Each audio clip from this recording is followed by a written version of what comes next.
Compromise is the process of negotiating between what we believe and what we think is necessary. Let's talk about that.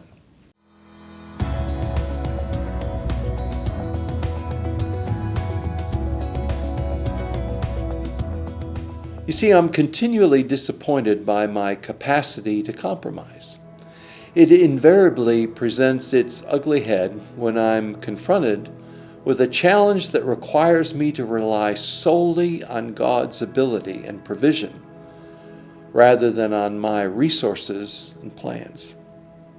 Far too often, what I believe is sacrificed at the altar of what I believe to be necessary. I see what I'm facing rather than who it is that I claim to serve.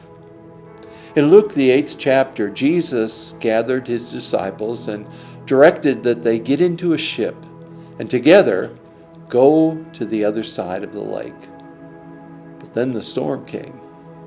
One day Jesus said to his disciples, "Let's get in a boat and go across to the other side of the lake." So they set sail.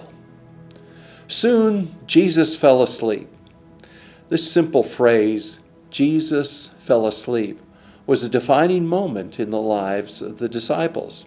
This is where Jesus began teaching them that when he spoke, they were supposed to rest in what he said. He showed them that he knew where he was headed, so he was able to rest along the journey. The disciples, however, had yet to learn how to trust him this completely, even though they were living in his presence. Instead of seeing the accomplished journey, what he promised would occur, they saw the waves.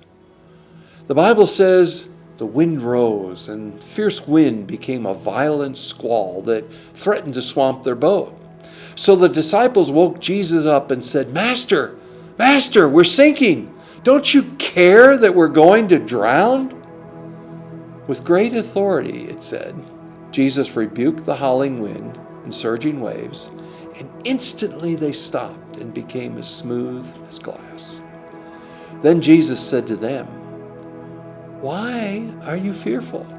Have you lost your faith in me?" It's relatively easy to believe the truth of God's promises to us. It's far more difficult to apply them when your boat is filling with water.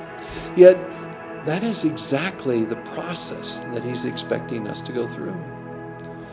You may believe, but you don't know until he's proven his faithfulness while the waves are threatening to swamp the boat.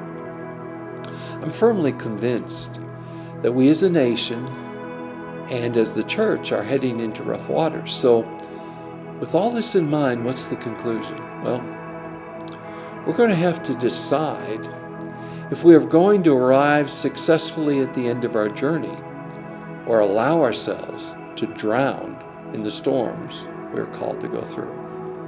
I'm Lane Johnson, and this is Battle Leadership.